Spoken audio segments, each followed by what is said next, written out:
Hello welcome to the civilized minds YouTube channel. आपण formula revision series पाहत आहोत आणि ह्याच्यात आपला जिओटेक्निकल इंजिनिअरिंग हा सब्जेक्ट चालू आहे. कालच्या व्हिडिओमध्ये आपण introduction to the soil properties हा टॉपिक बघत होतो. त्याच्यात आपण geological cycle of soil formation बघितलं. जिओलॉजिकल सायकल ऑफ सॉईल फॉर्मेशनच्या सर्व स्टेप पाहिल्या. वेदरिंग म्हणजे काय असतं बघितलं, टाईप्स ऑफ सॉईल बघितल्या. देन त्याच्यानंतर आपण फेज डायग्रॅम बघितली. फेज डायग्रॅममध्ये मी तुम्हाला सांगितलं की 3 फेजेस असतात. त्याच्यात VS म्हणजे व्हॉल्यूम ऑफ सॉलिड आणि WS म्हणजे वेट ऑफ सॉलिड. हे for a particular given volume of soil नेहमी कॉन्स्टंट राहतो. तुम्हाला काहीतरी एक ठराविक व्हॉल्यूम ऑफ सॉईल दिले असेल तर त्याच्यात जे काही WS असेल आणि VS असेल त्याची अमाऊंट कॉन्स्टंट राहते फॉर दॅट पर्टिक्युलर व्हॉल्यूम. ठीक आहे. तसेच आपण हाही पॉईंट बघितला की WS, VS आणि VV that is volume of solid, volume of voids and weight of solid हे कधीही 0 होत नाही. त्याच्यानंतर आपण बेसिक डेफिनेशन बघितलं आणि बेसिक डेफिनेशन नंतर आपण इम्पॉर्टंट काही रिलेशन्स बघितले. ठीक आहे. तर आज आपण या सिरीजमधील part introduction to the soil प्रॉपर्टीजमधील पार्ट 2 पाहतोय. आणि त्याच्यात आपला पहिला पॉईंट आहे mixing of soil mass. Mixing of soil mass किंवा excavation and transportation of soil मासचे गेट असो किंवा वेरियस डायरेक्ट रिक्रुटमेंट एक्झाम असो किंवा डिस्क्रिप्टिव्ह एक्झाममध्ये सुद्धा क्वेश्चन येऊ शकतो. तर याच्यात 2 प्रकारचे क्वेश्चन येतील, एक एक्सकॅव्हेशन अँड ट्रान्सपोर्टेशन आणि दुसरा मिक्सिंग. तर आपण पहिला मिक्सिंगचं बघू. समजा एक A सॉईल आहे आणि B सॉईल आहे. जशी मी नोट्समध्ये दाखवले तशी एक A सॉईल आणि B सॉईल आहे. ह्या दोन्हींची जर तुम्ही मिक्सिंग केलं, ॲडिशन केली तर आपल्याला त्याची समजा मिक्स मिळते. तर ह्या मिक्समध्ये किती व्हॉल्यूम ऑफ सॉलिड असतील, किती व्हॉल्यूम ऑफ वॉइड्स असतील हे कसं फाईंड करायचं ह्याच्यासाठी एक ट्रिक आहे. तर मी मगाशी तुम्हाला सांगितलं की 3 फेज डायग्रॅममध्ये WS अँड VS हे पर्टिक्युलर गिवन व्हॉल्यूमसाठी काय राहतात, कॉन्स्टंट राहतात. त्याच्यामुळे आपण ह्याच्यात जे काही इक्वेट करणार आहे किंवा ॲडिशन करणार आहे ते इन टर्म्स ऑफ सॉलिड करणार आहे. इन टर्म्स ऑफ सॉलिड का, तर त्याची क्वांटिटी ही कॉन्स्टंट राहत असते. म्हणून आपल्याला जर WS ऑफ मिक्स काढायचा असेल तर तो आपण कसा काढणार आहे, तर WS of A plus WS of B. Similarly VS वरून पण तुम्ही हे कॅल्क्युलेशन करू शकताय. VS of mix is equal to काय असणार आहे, तर VS of A plus VS of B. ठीक आहे. तर हे ॲडिशनचे प्रॉब्लेम तुम्ही हे 2 इक्वेशनवरून कोणताही प्रॉब्लेम असेल तो तुम्ही सॉल्व्ह करू शकताय. अजून एक प्रकारचा ह्याच्यात प्रॉब्लेम येतो दॅट इज एक्सकॅव्हेशन अँड ट्रान्सपोर्टेशन. आपल्याला बॉरोपीटमधून सॉईल एक्सकॅव्हेट करायची आहे आणि ती डॅमला ट्रान्सपोर्ट करायची आहे. तर बॉरोपीटमधून किती सॉईल लागेल for particular volume of dam construct करण्यासाठी असे क्वेश्चन येतात. तर त्याच्यात काय करायचं excavation and transport dam and बॉरोपीटच्या प्रॉब्लेममध्ये, तर WS of dam is equal to काय करायचं, WS ऑफ बॉरोपीट और VS of dam is equal to VS of borrow pit करायचं. या दोन्हीपैकी कोणतेही इक्वेशन यूज करून तुम्ही ते प्रॉब्लेम सॉल्व्ह करू शकताय. आता कोणतं इक्वेशन वापरायचं, WSचं इक्वेशन वापरायचं की VSचं इक्वेशन वापरायचं, हे तुम्हाला त्या प्रॉब्लेममध्ये कोणता गिवन डाटा आहे ह्याच्यावरती डिपेंड राहील. जर तुम्हाला गिवन डाटामध्ये सगळ्या टर्म्स व्हॉल्यूमच्या रिलेटेड असतील तर तुम्हाला व्हॉल्यूमचे इक्वेशन वापरावे लागतील. जर गिवन डाटामध्ये वेटचे रिलेटेड टर्म्स असतील तर तुम्हाला वेटचे इक्वेशन वापरावे लागतील. तर हे 2 टाईपचे प्रॉब्लेम येऊ शकतात एक्झाममध्ये. ठीक आहे. तर हे तुम्हाला लक्षात आलं असेल. ह्याच्यानंतरचा पॉईंट आहे आपल्या रिव्हिजनमध्ये तर डेन्सिटी इंडेक्स. डेन्सिटी इंडेक्सला अजून काय म्हणतात, तर रिलेटिव्ह डेन्सिटी. ठीक आहे. तर डेन्सिटी इंडेक्सचे एक 3 फॉर्म्युले आहेत ते आपण लिहूया. त्यातील पहिला फॉर्म्युला आहे density index that is ID is equal to E max minus E upon E max minus E minimum. आता ह्याच्यातील E max, E मिनिमम हे काय आहे ते आपण बघू. E म्हणजे वाईड रेशो. ठीक आहे. सिम्पल E म्हणजे नॅचरल कंडिशनमध्ये जो काही वाईड रेशो असेल तो वाईड रेशो म्हणजे E मॅक्स म्हणजे काय, मॅक्झिमम वाईड रेशो. आता मॅक्झिमम वाईड रेशो कधी असणार आहे, मॅक्झिमम वाईड्स कधी असणार आहे, ज्यावेळी सॉईल लूज स्टेटमध्ये असेल. तर E मॅक्स हा कोणत्या कंडिशनच्या रिलेटेड आहे, तर सॉईल जेव्हा लूज स्टेटमध्ये असेल त्यावेळी E मॅक्स असणार आहे. आणि ज्यावेळी सॉईल डेन्स स्टेटमध्ये असेल त्यावेळी काय असणार आहे, E मिनिमम असणार आहे. ठीक आहे. तर हा पहिला फॉर्म्युला झाला डेन्सिटी इंडेक्सचा, E max minus E upon E max minus E minimum. आता आपण काल रिलेशन बघितले. रिलेशनमध्ये आपण पाहिलं की गॅमा डीचं रिलेशन आहे gamma D is equal to G into gamma W divided by 1 plus E. तर याच्यावरून आपण काय लिहू शकतोय, तर gamma D is inversely proportional to the E. Right. तर आता मला ह्या इक्वेशनमध्ये E मॅक्सच्या ऐवजी जर गॅमा डी लिहायचं असेल तर हे आपण कसं लिहू शकतो, E is inversely proportional to the gamma D. ठीक आहे. आता ज्यावेळी तुमची सॉईल लूज स्टेटमध्ये त्यावेळी तुमची जी काही डेन्सिटी असणार आहे ती मिनिमम असणार आहे. आणि ज्यावेळी सॉईल तुमची डेन्स स्टेटमध्ये असेल, जर सॉईल तुमची मी काय म्हणलो लूज स्टेटमध्ये असेल तर ई काय असणार आहे, मॅक्सिमम असणार आहे, आणि डेन्सिटी काय असणार आहे, मिनिमम असणार आहे. आणि डेन्स स्टेटमध्ये काय असणार आहे, तुमचा ई मिनिमम असणार आहे आणि डेन्सिटी काय असणार आहे तर मॅक्सिमम असणार आहे. ठीक आहे, तर आपल्याला हे रिलेशन यूज करायचं आहे आणि ह्या फॉर्म्युल्यामध्ये आता रिप्लेस करायचं आहे. तर आता कसं रिप्लेस करतोय बघा, मी ई मॅक्सच्या ऐवजी काय लिहितं, मग ई मॅक्स असेल तर गॅमा डी काय असणार आहे, मिनिमम असणार आहे. आणि हे कसं आहे, इनव्हर्सली प्रोपोर्शनल आहे. तर ई मॅक्सच्या ऐवजी मी लिहू शकतो 1 गॅमा डी मिनिमम. काय लिहू शकतो, 1 गॅमा डी मिनिमम. सिमिलरली -1 काय येईल, gamma D divided by 1 gamma D minimum -1 gamma D काय येणार, गॅमा डी मॅक्सिमम. राईट, ठीक आहे. हा दुसरा फॉर्म्युला बघितला. आता तिसरा फॉर्म्युला, आपण हा दुसरा फॉर्म्युला गॅमा डीच्या टर्ममध्ये बघितला. आता तिसरा फॉर्म्युला बघा काय आहे तर व्हॉल्यूमच्या टर्ममध्ये. तर तो काय आहे, V max minus V upon, हे व्ही आहे, गॅमा समजू नका, हे व्ही आहे, V max minus V upon V max minus V minimum. हा डेन्सिटी इंडेक्स फाइंड करण्याचे हे 3 फॉर्म्युले आपण बघितले. ठीक आहे, तिन्ही पण फॉर्म्युले तुम्हाला लक्षात आले असतील. याच्यानंतर बऱ्याच एक्झाममध्ये डेन्सिटी इंडेक्सची व्हॅल्यू फाइंड करायला लावतात आणि सॉईलची स्टेट कोणती असेल ते विचारतात. तर बघा डेन्सिटी इंडेक्सची रेंज आहे. जर डेन्सिटी इंडेक्स 0 ते 15 असेल तर त्यावेळी जी काही सॉईल असते ती लूज कंडिशनमध्ये असते. जर डेन्सिटी इंडेक्स 15 ते 35 असेल तर लूजमध्ये असते. 0 ते 15 असेल तर व्हेरी लूज असते. 35 ते 65साठी सॉईलची स्टेट असते मीडियम. 65 ते 85साठी सॉईलची स्टेट असते डेन्स. आणि 85 ते 100साठी असते व्हेरी डेन्स. ठीक आहे, तर हा सिक्वेन्स आहे very loose, medium, dense and very dense. आणि हे लक्षात ठेवण्यासाठी एकदम सिम्पल आहे. इनिशियल 15, सुरुवातीला इनिशियल 15, इकडं लास्टचे 15, देन त्यानंतरचे 20, 15 ते 35, इकडून 20, 65 ते 45, आणि जे काय मध्ये राहते ते मध्ये. इनिशियल 15, इकडे लास्टचे 15, इकडचे 20, इकडचे 20, आणि जे काही राहील ते मध्ये. Very loose, medium, dense, very dense. ठीक आहे, हा तुम्हाला टेबल आता लक्षात राहून गेला असेल. मी एक पॉईंट सांगायचं राहिलो की ही जी काही डेन्सिटी इंडेक्स ही टर्म आहे ती कोणत्या सॉईलसाठी वापरतात तर फक्त कोहेजनलेस सॉईलसाठी वापरतात. Cohesive soil that is fine grain सॉईलसाठी आपण ही टर्म वापरू शकत नाही. का वापरू शकत नाही तर कोहेजिव्ह सॉईलमध्ये जी काही ई मॅक्सची व्हॅल्यू आहे ती आपण परफेक्टली करू शकत नाही. ठीक आहे, त्यामुळं आपण फाईन ग्रेन सॉईलसाठी किंवा कोहेजिव्ह सॉईलसाठी ही टर्म वापरत नाहीत. ही टर्म कशासाठी वापरतात, फक्त कोहेजनलेस सॉईलसाठी वापरतात. ठीक आहे, अजून बऱ्याच एक्झाममध्ये ई मॅक्स आणि ई मिनिममच्या व्हॅल्यू फॉर पर्टिक्युलर अरेंजमेंट विचारतात. जर तुमची क्युबिकल अरेंजमेंट असेल तर त्यावेळी आपल्याला जे काय वाईट रेशो मिळतो तो मॅक्सिमम मिळतो आणि त्याची व्हॅल्यू असते 0.91. ठीक आहे, पोरॉसिटीच्या पण व्हॅल्यू लक्षात ठेवा डायरेक्ट रिक्रुटमेंट एक्झामसाठी. तर मॅक्झिमम पोरॉसिटी असते 0.47. कशासाठी, फॉर क्युबिकल अरेंजमेंटसाठी. सिमिलरली जर तुम्ही प्रिझमायडल अरेंजमेंटमध्ये सगळे सॉईल पार्टिकल अरेंज केले तर त्यावेळी आपल्याला ई मिनिमम मिळतो आणि तो किती येतोय 0.35, आणि पोरॉसिटी किती आहे मिनिमम 0.26. ठीक आहे, तर हा आपण पॉईंट बघितला रिलेटेड टू डेन्सिटी इंडेक्स. ठीक आहे, किंवा रिलेटिव्ह डेन्सिटी. नाव आता हे जे काय आपण बघितलं ते कोहेजनलेस सॉईलसाठी आहे. तर कोहेजिव्ह सॉईलसाठी काय आहे तर रिलेटिव्ह कॉम्पॅक्शन काय असतं तर इट इज रिलेटिव्ह. काहीतरी रिलेटिव्ह म्हणजे काय, कशाचं तरी त्यांनी कंपॅरिझन केले त्याला आपण रिलेटिव्ह म्हणतो. आणि हे कॉम्पॅक्शन केल्याने काय होतं तर डेन्सिटी वाढते. तर डेन्सिटींचं कंपॅरिझन केले तर काय comparison, gamma D in natural condition divided by gamma D max. जे काय तुमचा गॅमा डी नॅचरल कंडिशनमध्ये आणि मॅक्सिमम गॅमा डी किती आहे ह्या दोन्हीचं जर तुम्ही कंपॅरिझन केलं तर त्याला तुम्ही म्हणताय रिलेटिव्ह कॉम्पॅक्शन. तर R C is equal to आहे gamma D upon gamma D max. ठीक आहे, हे जे काय आर सी आहे रिलेटिव्ह कॉम्पॅक्शन आहे हे कोहेजिव्ह सॉईलसाठी आपण अप्लाय करू शकतो. ह्याचा एक इम्पेरिकल फॉर्म्युला म्हणजे ज्यांना प्रूफ नसतो आर सी फाईंड करण्याचा, तो आहे R C is equal to 80 + 0.2 ID%. ठीक आहे, हे लक्षात ठेवा. ह्याच्यात जो आय डी आपण यूज करणार आहे तो कशात पाहिजे, पर्सेंटेजमध्ये पाहिजे. जे काही इम्पेरिकल फॉर्म्युले असतात त्याच्यात जे काही युनिट असतात ते लक्षात ठेवायचे असतात. तर इथं आय डी पर्सेंटेजमध्ये आहे हे लक्षात ठेवा. तुम्ही ह्याच्यावरून पण आर सी फाईंड करू शकताय. ठीक आहे, तर हे आपण बघितलं डेन्सिटी इंडेक्स आणि रिलेटिव्ह कॉम्पॅक्शनच्या बाबतीत. Now next point is water content determination. इथंपर्यंत तुम्हाला काही डाऊट नसेल, इथंपर्यंत सगळं क्लिअर झालं असेल, सगळे पॉईंट आठवले असतील अशी मी आशा करतो. आता पुढला पॉईंट बघूया वॉटर कंटेंट डिटर्मिनेशनच्या रिलेटेड.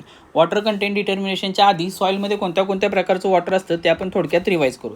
तर सॉईलमध्ये 4 प्रकारचे वॉटर असतात. एक स्ट्रक्चरल वॉटर, दुसरा adsorb water, third capillary water and fourth free किंवा ग्रॅव्हिटी वॉटर. ठीक आहे. आपण ओव्हन ड्राय मेथड ही तुम्ही शिकला असाल. ओव्हन ड्राय मेथडनं यातील कोणते कोणते वॉटर रिमूव्ह होऊ शकतात हे एका एक्झामला विचारलं होतं. तर ओव्हन ड्राय मेथडमध्ये तुमचं ॲडसॉर्ब वॉटर रिमूव्ह होऊ शकतो सॉईलमधून, कॅपिलरी वॉटरसुद्धा रिमूव्ह होऊ शकतं, free water that is gravity वॉटरसुद्धा रिमूव्ह होऊ शकतं, पण स्ट्रक्चरल वॉटर रिमूव्ह होत नाही. ओव्हन ड्रायमध्ये स्ट्रक्चरल वॉटर रिमूव्ह होत नाही, हे लक्षात ठेवा. ठीक आहे. तर आता हे जे काही वॉटर कंटेंट डिटर्मिनेशन आपण बघतोय त्याच्या एकूण 7 मेथड आहेत. त्यातला आपण पहिली मेथड बघू, थोडक्यात रिवाईज करू, that is oven drying method. ठीक आहे.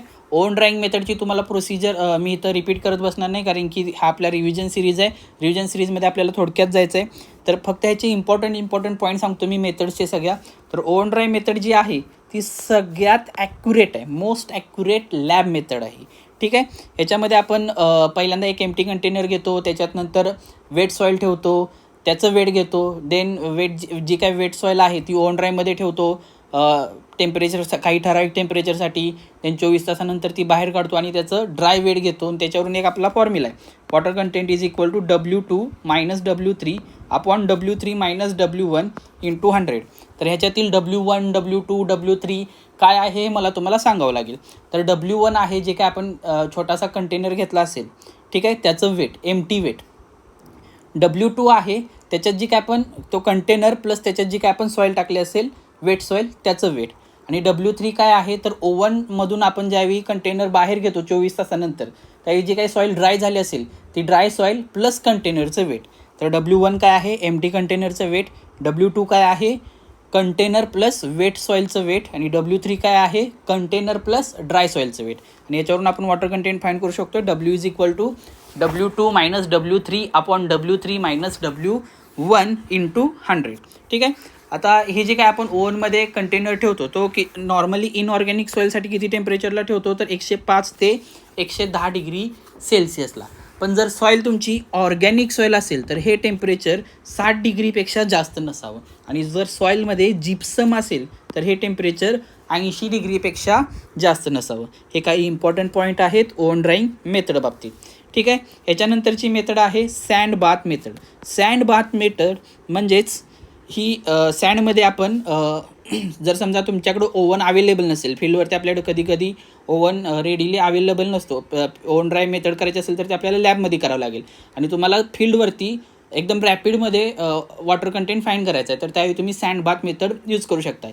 काय केलं जातं ह्याच्यात तर एका कंटेनरमध्ये सँड ओतली जाते आणि त्या सँडच्या वरती आपला जे काय लीड असेल ते ठेवलं जातं, ते तापवलं जातं. ठीक आहे. म्हणून याला आपण सँड बाथ मेथड म्हणतो. ही कसली मेथड आहे फील्ड मेथड आहे. आता ह्याच्यात आपण काय करतो जे काही त्याला टेम्परेचर देतो त्याच्यावरती आपला कंट्रोल नसतो. त्याच्यामुळे ही जी काय मेथड आहे ती ऑर्गॅनिक सॉईलसाठी सुटेबल नसणार आहे. का तर ऑर्गॅनिक सॉईलसाठी टेम्परेचर 60 डिग्री सेल्सिअसच्या वर जाऊन चालत नाही आणि ह्या मेथडमध्ये आपला टेम्परेचरवरती कंट्रोल आपण ठेवू शकत नाही. त्याच्यामुळे आता सँडमधून त्याला टेम्परेचर जाणार, जसं वाळू तापेल तसं ते कंटेनर आपल्या जी काही छोटी लीड होती त्याच्यातून पाणी निघून जाणार आहे, पण ते वाळू किती तापणार आहे ह्याच्यावरती आपला कंट्रोल आपण ठेवू शकत नाही. त्याच्यामुळे ही जी मेथड आहे that is not suitable for organic soil. ठीक आहे. इतके 2 पॉईंट ह्या मेथडमधील सफिशियंट आहेत. ह्याचा फॉर्म्युला पण सिमिलरली जो आपण वरती ओव्हन ड्रायमध्ये बघितला तोच फॉर्म्युला ह्याच्यासाठी येतो. Now next is alcohol method. Alcohol method पण फील्ड मेथड आहे आणि सिमिलरली ह्याच्यात वरती आपण काय केलं होतं स्टोचा यूज करून त्याला टेम्परेचर दिलं होतं सँडला. ह्याच्यात काय करतात तर मिथिलेटेड स्पिरिट म्हणून जे काय अल्कोहोल आहे ते आपण वापरतो आणि त्याच्या सहाय्यानं आपण टेम्परेचर देऊन पुढले रिडिंग घेतो. सिमिलरली वरचा जो काय फॉर्म्युला आहे तोच फॉर्म्युला आणि ही पण काय आहे फील्ड मेथड आहे. ह्याच्यानंतरची जी मेथड आहे ती थोडी इम्पॉर्टंट आहे, पिकनोमीटर मेथड. पिकनोमीटर मेथड ही काय इम्पॉर्टंट आहे तर ही मेथड आपण वॉटर कंटेंट डिटर्मिनेशनसाठी पण वापरतो आणि स्पेसिफिक ग्रॅव्हिटीच्या डिटर्मिनेशनसाठी पण वापरतो. फरक काय आहे तर ज्यावेळी आपण वॉटर कंटेंट डिटर्मिनेशनसाठी ही मेथड वापरत असणार आहे तेव्हा आपल्याला जी काही सॉईल आपण घेतले त्या सॉईलचा जी आपल्याला माहीत असला पाहिजे, जी म्हणजे स्पेसिफिक ग्रॅव्हिटी. आणि ज्यावेळी आपण स्पेसिफिक ग्रॅव्हिटीसाठी वापरत असेल त्यावेळी आपल्याला स्पेसिफिक ग्रॅव्हिटीज फाइंड करायचे. ठीक आहे. अजून काय फरक आहे, वॉटर कंटेंट मेथडच्या वेळी जो काय आपण सॉईल घेतली असेल ती सॉईल असणार आहे वेट सॉईल. पण स्पेसिफिक ग्रॅव्हिटीच्या वेळी जी काय आपण मेथड वापरेल त्यावेळी जी सॉईल घेईल ती सॉईल असणार आहे ड्राय सॉईल. ठीक आहे. आता ही पिकनोमीटर मेथड आहे, तुम्ही बघितलं असेल पिकनोमीटर तुमच्या डोळ्यासमोर येत असेल तर एक तो मेजरिंग ग्लास असतो ज्याचं व्हॉल्यूम जवळपास 900 ml इतकं व्हॉल्यूम असतं. ठीक आहे.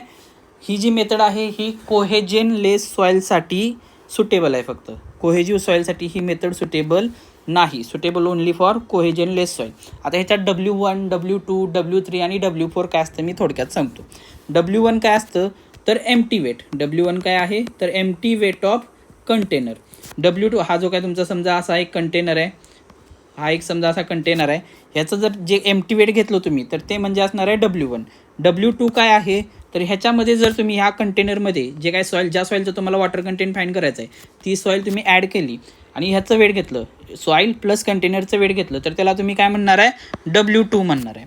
W3 काय आहे तर हे जे काय तुमचा कंटेनर होता ज्यात तुम्ही सॉईल टाकली होती आणि जी काय उरलेला स्पेस आहे त्याच्यात जर तुम्ही सगळं वॉटर ॲड केलं आणि मग वेट घेतलं तर त्याला तुम्ही म्हणताय W3. आणि W4 काय आहे तर हा पूर्ण कंटेनर तुम्ही मोकळा केला आणि कंटेनरमध्ये फक्त पाणी भरलं आणि वेट घेतलं तर त्याला तुम्ही म्हणणार आहे W4. काय काय आता बघा मी परत रिपीट करतो. W1 काय आहे empty weight of container. W2 काय आहे weight of soil plus container. W3 काय आहे weight of soil plus water plus container. आणि W4 काय आहे weight of container plus water. ठीक आहे. क्लिअर झाले. W1 weight of container, W2 weight of container plus soil, W3 weight of container plus soil plus water, W4 weight of container plus water only. ठीक आहे. तर आता ही method मी मागाशी सांगितलं आपण स्पेसिफिक ग्रॅव्हिटीसाठी पण यूज करू शकतो आणि वॉटर कंटेंट डिटर्मिनेशनसाठी पण यूज करू शकतो. याचे जे काय फॉर्म्युल्याचे डेरिव्हेशन आहेत ते मी इथं घेत नाही, आपण डायरेक्टली फॉर्म्युला बघू. फॉर्म्युलामध्येच आता चेंज आहे. W1, W2, W3, W4चं मिनिंग दोन्हीमध्ये सेम आहे. ठीक आहे. तर वॉटर कंटेंट डिटर्मिनेशनसाठी याचा फॉर्म्युला आहे W2 minus W1 upon W3 minus W4 into G-1 upon G bracket complete -1 whole bracket into 100. ठीक आहे. आणि स्पेसिफिक ग्रॅव्हिटीसाठी याचा फॉर्म्युला आहे W2 minus W1 upon W4 minus W3 plus W2 minus W1. ठीक आहे. तर हे दोन्ही फॉर्म्युले तुम्हाला लक्षात ठेवावे लागतील. हे दोन्ही फॉर्म्युले इम्पॉर्टंट आहेत. नाव हे लक्षात ठेवण्याची एक ट्रिक बघा. हा जो काय Wचा फॉर्म्युला आहे वॉटर कंटेंटचा फॉर्म्युला आहे ह्याच्यात सिक्वेन्स बघा. हा खूप लोकांना कन्फ्युजन होतं तर आपण हा सिक्वेन्स बघूया. कसा आहे सिक्वेन्स तर 1 2 3 4. सिक्वेन्स कसा आहे 1 2 3 4. हे बघा 1 2 3 4 असा सिक्वेन्स आहे. W2 मायनस W1 आपण W3 मायनस W4 हे लक्षात ठेवताना तुम्ही 1 2 3 4 इन अँटी क्लॉकवाईज डिरेक्शन लक्षात ठेवू शकता. इंटू G-1 अपॉन G-1 हा झाला तुमचा Wचा फॉर्म्युला. नाव Gचा फॉर्म्युला. Gचा फॉर्म्युलामध्ये पण न्यूमरेटर तुम्हाला लक्षात राहील W2 minus W1. डिनॉमिनेटरमध्ये 4 alternate plus minus 4 3 2 1 alternate काय आहे प्लस मायनस प्लस मायनस. ठीक आहे. दोन्ही फॉर्म्युले तुम्हाला लक्षात राहतील. आता आपण स्पेसिफिक ग्रॅव्हिटीच्या जे काय मेथड आहेत ते इथंच कव्हर करूया कारण की आपण स्पेसिफिक ग्रॅव्हिटीची डिटर्मिनेशनची एक मेथड बघितली पिकनोमीटर मेथड. अजून कोणत्या मेथड आहेत तर मेजरिंग फ्लास्क ही एक मेथड आहे, ग्लास जार ही एक मेथड आहे, डेन्सिटी बॉटल मेथड आहे, श्रिंकेज लिमिट मेथड आहे.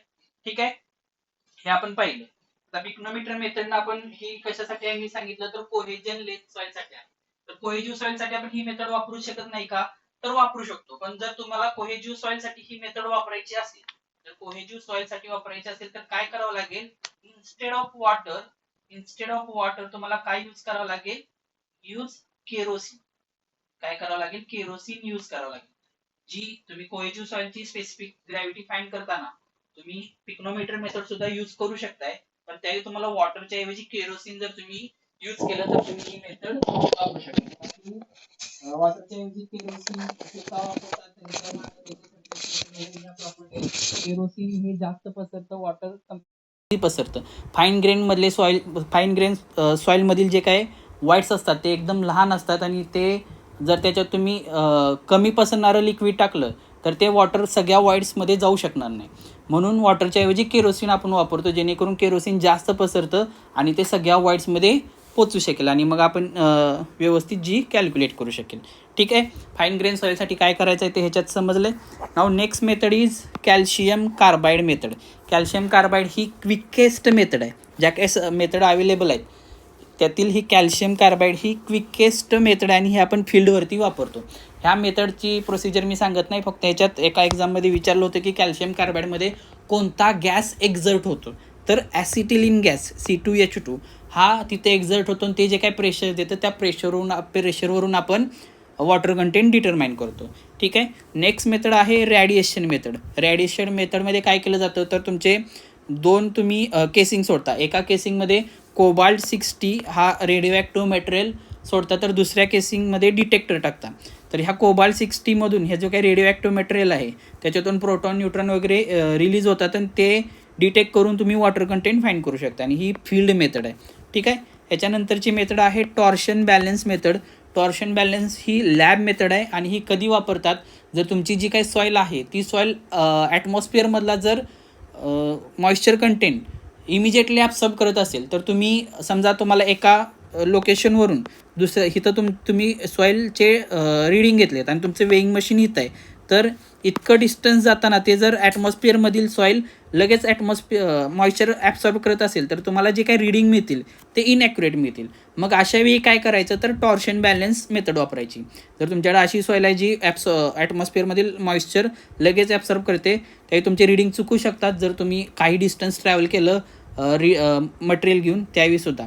तर त्यावेळी तुम्ही काय करा, तर टॉर्शन बॅलन्स मेथड वापरा. ह्याच्यात आपण काय करतो, वेईंग अँड मेजरिंग आपण काय करतो हे सायमल्टेनियसली करतो. ठीक आहे. समजला हा पॉईंट तुम्हाला. टॉर्शन बॅलन्स कधी वापरायचा आहे, ज्यावेळी तुमची सॉईल ॲटमॉस्फिअरमधील मॉइश्चर लगेच ॲब्सॉर्ब करत असेल त्यावेळी. ठीक आहे. तर ह्या झाल्या वॉटर कंटेंट डिटर्मिनेशनच्या 7 मेथड. नाव next point is methods to determine unit weight of soil. आपण स्पेसिफिक ग्रॅव्हिटीच्या पण मेथड बघितल्या वरती मी सांगितले. आता unit weight of soil determine करण्याच्या मेथड्स प्रॅक्टिकल हे जे काय आहेत ते आपण भविष्यात कधीतरी इन डिटेल सॉईल मेकॅनिक्स घेऊ, त्यावेळी डिस्कस करूच. आता आपण रिव्हिजन घेतोय, तर रिव्हिजनमध्ये आपण फक्त त्याचे इम्पॉर्टंट पॉईंट बघायचो. कोर कटर मेथड ही कशाला सुटेबल आहे, तर कोहेजिव्ह सॉईलला सुटेबल आहे. सँड रिप्लेसमेंट ही मेथड कशासाठी सुटेबल आहे, तर कोहेजनलेस सॉईलसाठी सुटेबल आहे. वॉटर डिस्प्लेसमेंट ही मेथड कशासाठी सुटेबल आहे, तर कोहेजिव्ह सॉईलसाठी सुटेबल आहे. आता ह्याची प्रॅक्टिकल प्रोसेस मी सध्या सांगत नाही, पण हा MCQ एक्झामसाठी इम्पॉर्टंट पॉईंट आहे. वॉटर डिस्प्लेसमेंट मेथडमध्ये आपण काय वापरतो, तर पॅराफिन वॅक्स वापरतो. समर डेन्सिटी ही method similar to water displacement आहे, सो ती पण कशाला सुटेबल असणार आहे, कोहेजिव्ह सॉईलसाठी सुटेबल असणार आहे. रबर बलून म्हणून एक मेथड आहे, ती सर्व सॉईलसाठी सुटेबल आहे पण ही जास्त ॲक्युरेट नाही. ठीक आहे. अँड रॅडिएशन एक मेथड आहे. रॅडिएशन मेथड ही पण क्विक आहे आणि ही नॉन डिस्ट्रक्टिव्ह असते, म्हणजे ह्याच्यातून आपल्याला सॉईल एक्सट्रॅक्ट करून वगैरे घेण्याची गरज नाही. सो नॉन डिस्ट्रक्टिव्ह मेथड आहे ही. ठीक आहे. ह्या झाल्या methods to determine unit weight of soil. ठीक आहे. आपण तिन्ही पण मेथड बघितला. वॉटर कंटेंट डिटर्मिनेशनच्या मेथड बघितल्या, देन स्पेसिफिक ग्रॅव्हिटीच्या डिटर्मिनेशनच्या मेथड बघितला आणि युनिट वेट ऑफ सॉईलच्या मेथड बघितला. मी ह्याच्यात फक्त इम्पॉर्टंट पॉईंट सांगितले. ह्याच्यात डिटेल प्रॅक्टिकल प्रोसिजर असतील, याच्यावरती आपण भविष्यात 1 बाय 1 प्रत्येक मेथडची व्हिडिओ आपण बनवूच. सध्या रिव्हिजनमध्ये इतकं सफिशियंट आहे. ह्याच्यानंतरचा पॉईंट आहे पार्टिकल साईज ॲनालायसिस. आता पार्टिकलची साईज कशी फाईंड करायची, तर ह्याच्यात 2 प्रकारचे ॲनालायसिस आहेत. एक सिव्ह ॲनालायसिस आणि दुसरं सेडिमेंटेशन ॲनालायसिस. सिव्ह ॲनालायसिस कशासाठी वापरतात, जर तुमच्या सॉईलचा पार्टिकल जे आहे त्याची जर साईज 75 मायक्रॉनपेक्षा जास्त असेल, that is coarse grain soil असेल, तर त्याला आपण सिव्ह ॲनालायसिस वापरतो. आणि जर सॉईल फाईन ग्रेन सॉईल असेल, दॅट इज जर तुमच्या सॉईलची साईज 75 मायक्रॉनपेक्षा कमी असेल, तर त्याला आपण फाईन ग्रेन सॉईल म्हणतो आणि त्याच्यासाठी आपण वापरणार आहे सेडिमेंटेशन ॲनालायसिस. सिव्ह ॲनालायसिस, सिव्ह तुम्ही बघितलं असतील सगळ्यांनी, सिव्हचं नेमिंग कसं करायचं वगैरे हा पॉईंट तुम्हाला माहिती असेल. 1 इंचमध्ये किती ओपनिंग असतात ह्याच्यावरून सुद्धा आपण सिव्हला नाव देऊ शकतो किंवा IS नंबरवरून पण सिव्हला नाव देतात. ठीक आहे. तर त्या सिव्हवरून आपण ठरवतो. जर तुमची कोर्स ग्रेन सॉईल असेल तर त्याच्यासाठी आपण सिव्ह ॲनालायसिस वापरतो. कोर्स ग्रेन सॉईल तुम्ही कशाला म्हणणार आहे, ज्याची साईज 75 मायक्रॉनपेक्षा जास्त आहे त्याला आपण काय म्हणणार आहे, कोर्स ग्रेन सॉईल म्हणणार आहे. आणि जी फाईन ग्रेन सॉईल असेल त्याच्यासाठी आपण काय वापरतो, सेडिमेंटेशन ॲनालायसिस वापरतो. सेडिमेंटेशन ॲनालायसिस आपण 2 इन्स्ट्रुमेंटच्या साइन करतो, एक पिपेट आणि दुसरं हायड्रोमीटर. तर याच्यात 2 आहेत, एक पिपेट मेथड आणि दुसरा हायड्रोमीटर मेथड. ठीक आहे. सिव्ह ॲनालायसिसमध्ये परत सिव्ह ॲनालायसिस कशासाठी वापरणार आहे आपण, तर कोर्स ग्रेन सॉईलसाठी वापरणार आहे. त्याच्यात पण 2 प्रकारच्या सिव्ह आहेत, एक कोर्स सिव्ह आहेत आणि दुसऱ्या फाईन सिव्ह आहेत. म्हणजे सीवमध्ये पण दोन प्रकारच्या सीव, कोणत्या? कोर्स आणि फाईन सीव. म्हणजे ज्या छोट्या सीव असणार आहेत त्या फाईन सीव असतील, ज्या मोठ्या सीव असतील, जे मोठी दगड असेल त्याच्यासाठी कोर्स सिविंग. तर कोर्स सिविंग कशासाठी वापरतात? तर जर तुमच्या सॉईलची साईज 4.75 mm ते 80 mmच्या मध्ये असेल तर तुम्ही त्यावेळी कोर्सिंग 4.75 mm पेक्षा जास्त ज्याला असेल त्याला तुम्ही कोर्स सिविंग वापरणार आहे. आणि 4.75 mm पेक्षा कमी आणि 75 मायक्रॉनपेक्षा जास्त असेल त्याला तुम्ही फाईन सिविंग वापरणार आहे. ठीक आहे. फाईन सिविंगमध्ये पण दोन प्रकारचे सिविंग करतात, एक ड्राय सिव आणि दुसरं वेट सिव. वेट सिविंग कधी करतात? ज्यावेळी जर सिल्ट कंटेंट आणि क्ले कंटेंट जास्त असेल तर त्यावेळी आपण वेट सिविंग करतो. सिल्ट कंटेंट आणि क्ले कंटेंट तुम्हाला ह्याच्या सायजेस माहीत असतील. क्ले म्हणजे 2 मायक्रॉनपेक्षा कमी असेल त्याला आपण क्ले म्हणतो. ह्याचं जर पर्सेंटेज सॉईलमध्ये जास्त असेल तर तेव्हा आपण वेट सिविंग करणार आहे, अदरवाईज ड्राय सिविंग. तर तुम्हाला हे पार्टिकल साईज ॲनालिसिस कळालं असेल, sieve analysis and sedimentation analysis. Sieve analysis कधी? जर तुमची सॉईल कोर्स ग्रेन असेल, दॅट इज 75 मायक्रॉनपेक्षा जर साईज जास्त असेल. सेडिमेंटेशन ॲनालिसिस कधी? जर तुमची सॉईल फाईन ग्रेन असेल, दॅट इज 75 मायक्रॉनपेक्षा सॉईल साईज कमी असेल. सेडिमेंटेशनमध्ये 2, पिपेट आणि हायड्रोमीटर. सिव ॲनालिसिसमध्ये परत 2, coarse sieve and fine sieve. Coarse sieve कधी? जर 4.75 mm पेक्षा मोठा असेल आणि 80 mm पर्यंत. फाईन सिविंग कधी? 4.75 mm पेक्षा लहान आणि 75 मायक्रॉनपेक्षा मोठा असेल तर. आणि 75 मायक्रॉनपेक्षा लहान असेल तर ती फाईन ग्रेन सॉईल झाली. त्याच्यासाठी आपण यूज करणार सेडिमेंटेशन ॲनालिसिस. ठीक आहे. तर सीव ॲनालिसिस झालं. सेडिमेंटेशन ॲनालिसिस बघा, हे जे काय सेडिमेंटेशन ॲनालिसिस आहे ते बेस्ड आहे स्टोक्स लॉवरती. आणि या स्टोक्स लॉचे काही अजम्पशन्स आहेत. तुम्ही एन्व्हायरमेंटमध्ये सुद्धा हा लॉ पाहिला असेल. तर स्टोक्स लॉचं पहिलं अजम्पशन आहे, जे काय पार्टिकल असतील ते कसे आहेत? स्पेरिकल पार्टिकल आहेत. आपण जे काय सॉईलचा पार्टिकल आहे त्याचा शेप कसा अजूम करतो? Spherical particle. नंतर हे जे काय तुम्ही ॲनालिसिस कॅरी आउट करणार आहे त्याची डेप्थ काय असणार आहे? तर इनफायनाईट डेप्थ असणार आहेत. हे त्याचे काही अजम्पशन्स आहेत. देन ज्यावेळी पार्टिकल तो सेटल होत असेल तो कसा सेटल होणार आहे? तर डिस्क्रीट सेटलिंग असणार आहे. तिथं कसलं सेटलिंग असणार आहे? Discrete settling. आणि हे जे काही सेडिमेंटेशन स्टोक्स लॉ आहे तो कोणत्या साईजसाठी ॲप्लिकेबल आहे? तर 0.2 mm टू 0.2 मायक्रॉन. 0.2 मायक्रॉन. ठीक आहे. 0.2 mm टू 0.2 मायक्रॉन ह्याच साईजसाठी फक्त स्टोक्स लॉ ॲप्लिकेबल आहे. हे त्याचे काही अजम्पशन्स आहेत. अजम्पशन्सच लिमिटेशन्स म्हणून आपण पुढे बघू शकतो.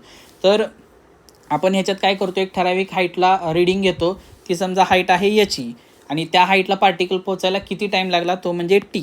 तर व्ही एस काय असणार आहे? व्ही एस म्हणजे सेटलिंग वेलॉसिटी. तर काय असणार आहे? V S is equal to HE/T. आणि याच्यासाठी आपण हा पण फॉर्म्युला लिहू शकतोय G-1 bracket complete into gamma W into D² divided by 18μ. ठीक आहे. याच्यावरून आपण डी काढू शकतो. तर आपल्याला याची असेल, टीची व्हॅल्यू माहीत असेल, जीची माहीत असेल, म्यू माहीत असेल तर आपण त्याच्यावरून डीची व्हॅल्यू फाईंड करू शकतो. म्यू म्हणजे डायनॅमिक विस्कॉसिटी. ठीक आहे. तर ह्याचे प्रॅक्टिकल परफॉर्म करण्याच्या आधी आपले 3 स्टेप आहेत. पहिला प्री ट्रीटमेंट. प्री ट्रीटमेंट कशासाठी करतात? तर जी काही सॉईल पार्टिकल तुम्ही घेतले त्याच्यात जर काय ऑर्गॅनिक मॅटर प्रेझेंट असेल किंवा कॅल्शियम कंपाऊंड प्रेझेंट असतील तर ते आपल्याला रिमूव्ह करण्यासाठी आपण काय करतो? प्री ट्रीटमेंट करतो. प्री ट्रीटमेंट नंतर असतं आपण सस्पेन्शन तयार करतो. सस्पेन्शन आता पिपेट मेथड असेल तर आपण फक्त कितीचं सस्पेन्शन तयार करतो? तर 500 ml तयार करतो. आणि जर तुमची हायड्रोमीटर मेथड असेल तर तुम्हाला हे सस्पेन्शन लागतं 1000 ml. ठीक आहे. याच्यानंतर असतं पोस्ट ट्रीटमेंट. आता प्री नंतर पोस्ट ट्रीटमेंट. पोस्ट ट्रीटमेंटमध्ये काय करतात? तर जे काय पार्टिकल आहेत ते एकत्र येऊ शकतात. एकत्र येऊन त्यांचं क्लॉग्लोमेरेशन होऊ शकतं. आपल्याला हे होऊन द्यायचं नाही, एकत्र येऊन द्यायचं नाही म्हणून आपण तिथे यूज काय करतो? डिफ्लॉक्युलेटिंग रिएजंट यूज करतो. याचं नाव विचारू शकतात एक्झाममध्ये, तुम्ही कोणते डिफ्लॉक्युलेटिंग रिएजंट यूज करतात. तर कोणते यूज करतात?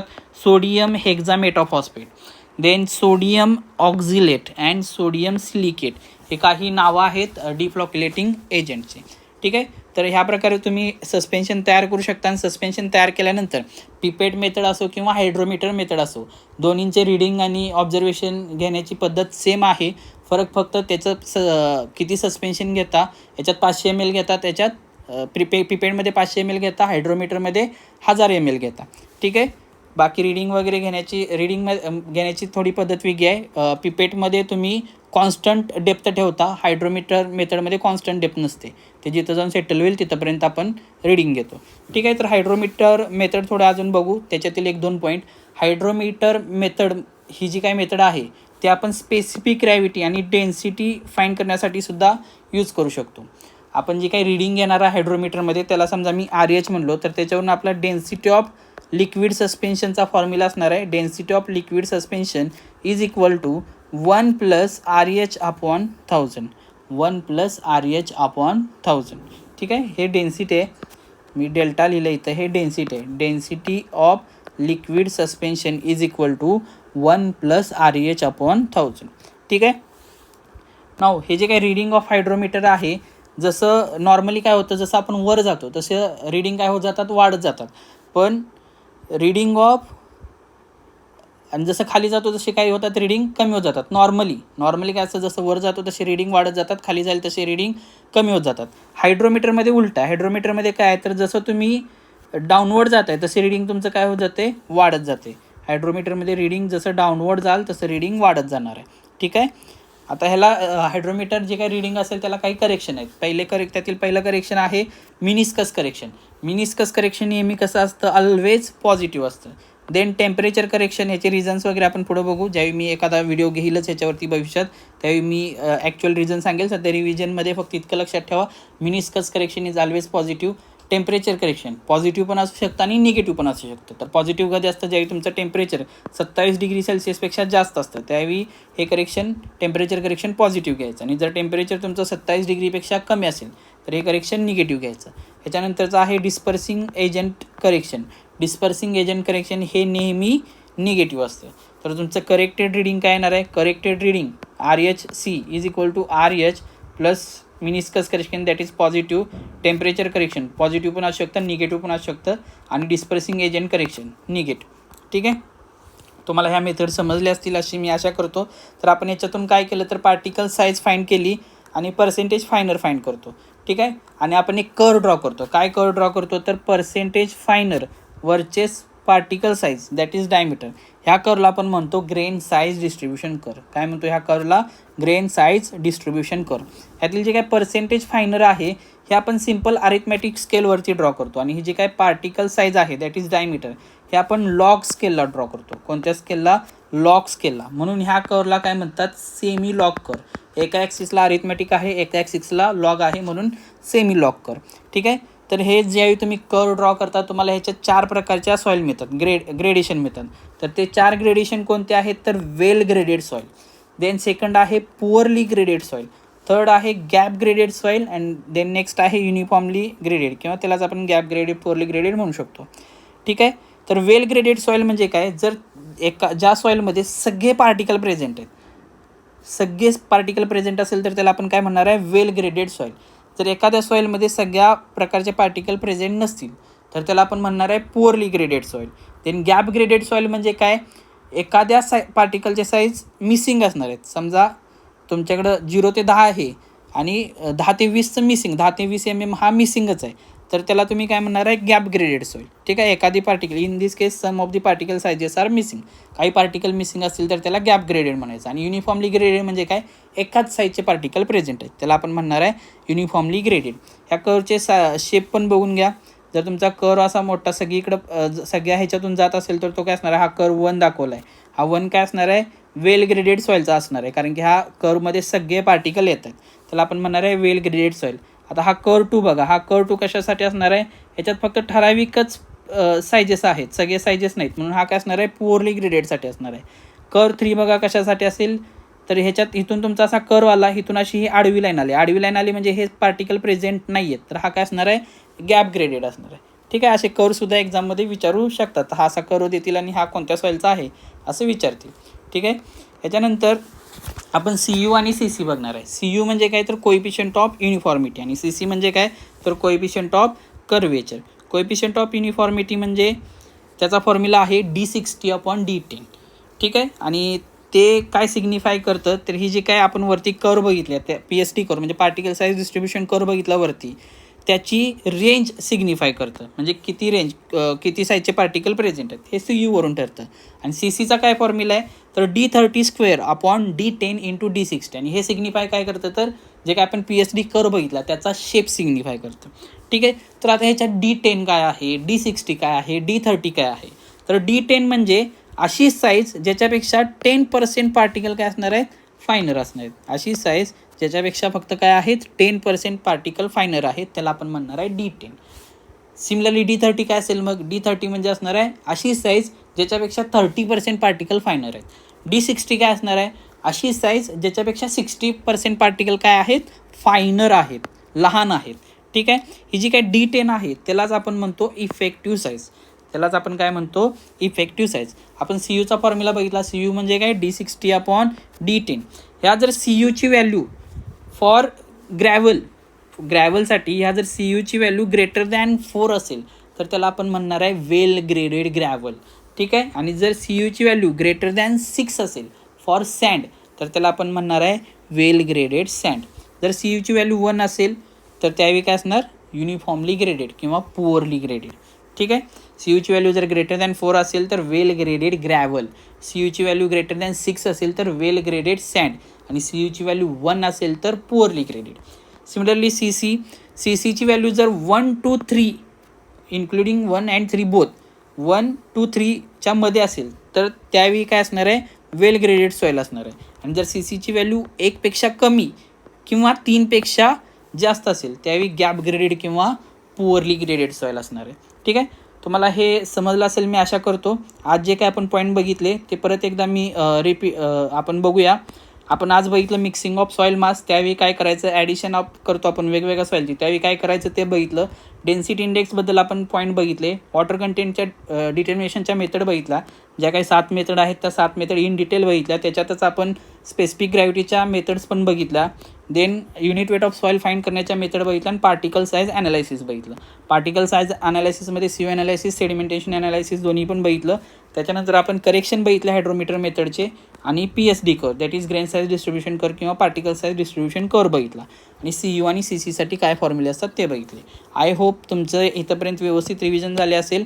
तुम्हाला जर आमचे व्हिडिओ आवडत असेल तर तुम्ही आपले चॅनल लाईक करा, सबस्क्राईब करा आणि शेअर करा. असंच आपण पुढे सर्व व्हिडिओ कवर करू आणि तुमची सॉईल मेकॅनिक्सची रिव्हिजन एकदम थोड्या वेळेत पूर्णपणे परफेक्ट रिव्हिजन होऊन जाईल ह्याची आपण गॅरंटी देतो. ठीक आहे. थँक्यू.